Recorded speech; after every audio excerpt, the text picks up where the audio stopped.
શ્વાસ તણો એક તંતુ કર્યો, હાડ ચામથી મઢ્યું રે, આત્માને તે જીવાત્મા બનાવી, માના ઉદરમાં પૂર્યું રે.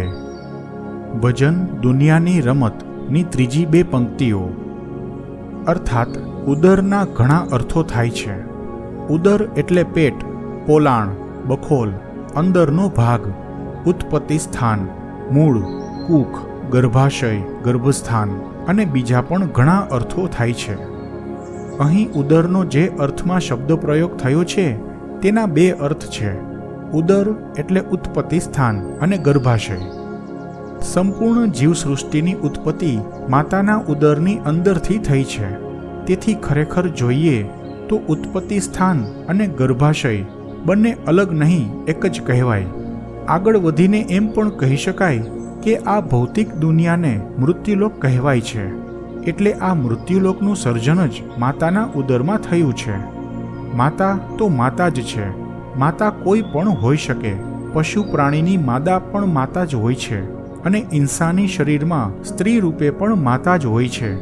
એટલે કે માં હોય છે. માં એટલે અંદર, માઈ, માહે પણ થાય. તેથી જ માં એટલે માતા કે જનેતા. જનેતા એટલે જન્મ આપનાર.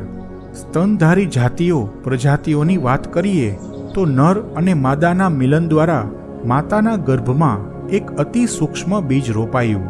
તે બચ્ચાનું ગર્ભકાળ દરમિયાન માદાના ઉદરમાં પોષણ થયું અને રસ, લોહી, માંસ, મેદ, અસ્થિ, મજ્જા, વીર્ય વગેરે સપ્ત ધાતુ દ્વારા તે બચ્ચાનો સંપૂર્ણ દેહ ઘડાયો અને તેનો જન્મ થયો. આ જ નિયમ મનુષ્યને પણ લાગુ પડે છે.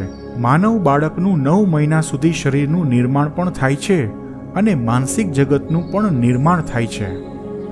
પછી તે બાળકનો આ મૃત્યુલોકમાં જન્મ થાય છે. 9 મહિના, 9 એટલે કુદરતનો માનીતો અંક. બાળક કે બચ્ચાને પોતાની જિંદગીનું પહેલું પોષણ જન્મ પહેલા માના ઉદરમાં મળે છે. જિંદગી જીવવા માટે ભૌતિક શરીરનું બંધારણ માના ઉદરમાં થાય છે.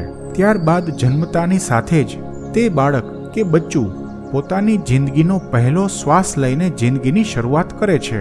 આ બાબતમાં પશુ પ્રાણીના બચ્ચાઓ વધારે સ્વનિર્ભર હોય છે, જ્યારે ઇન્સાનના બાળકને સ્વનિર્ભર થતાં અડધી જિંદગી જાય છે. જો કે ઘણા તો આખી જિંદગી પણ સ્વનિર્ભર નથી થઈ શકતા. પરોપજીવીની જેમ બીજાને ફોલી ખાતા હોય છે.